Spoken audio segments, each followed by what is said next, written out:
দর্শক, উপজেলা নির্বাচনের খবর পাঠিয়েছেন আমাদের জেলার প্রতিনিধিরা। চলুন দেখি তাদের পাঠানো নির্বাচনের সবশেষ চিত্র।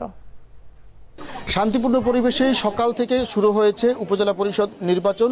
যথাযথভাবে অনুষ্ঠিত হচ্ছে। ভোটারদের উপস্থিতিও মোটামুটি সন্তোষজনক। এর আগের নির্বাচন, জাতীয় সংসদ নির্বাচনে যেভাবে আমরা দেখেছিলাম যে ভোট কেন্দ্রগুলোতে ভোটার উপস্থিতি তেমন একটা ছিল না, এবার কিন্তু একটু ব্যতিক্রম রয়েছে। যদিও এবার বিএনপি নির্বাচনে অংশগ্রহণ করেনি, কিন্তু মার্কা না থাকার কারণে প্রতিদ্বন্দ্বিতাপূর্ণ একটি নির্বাচন অনুষ্ঠিত হচ্ছে। এই বরিশাল সদর উপজেলায় 5 জন প্রার্থী রয়েছে যারা প্রতিদ্বন্দ্বিতা করছেন। অনেকটা শান্তিপূর্ণভাবে সকাল থেকে রংপুরের 2 উপজেলা পরিষদ নির্বাচনের ভোট গ্রহণ শুরু হয়েছে।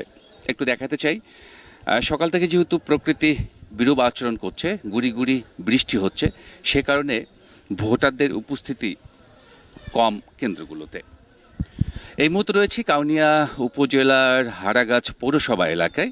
এই কাউনিয়া উপজেলার 6 ইউনিয়ন 1 পৌরসভা নিয়ে ভোটার সংখ্যা 2,45,043 জন।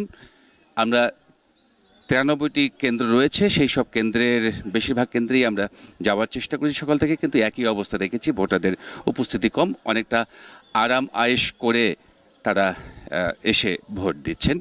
ভোটের পরিবেশ স্বাভাবিক রাখতে আইনশৃঙ্খলা পরিস্থিতি ঢেলে সাজিয়েছেন 2 উপজেলাকে। 8 প্লাটুন বিজিপি এবং 4 প্লাটুন র্যাব সহ অসংখ্য পুলিশ মাঠে নেমেছেন। যে কোনো পরিস্থিতি মোকাবেলায় প্রস্তুত রয়েছে কমিশন, এমনটাই আমাদের জানিয়েছেন।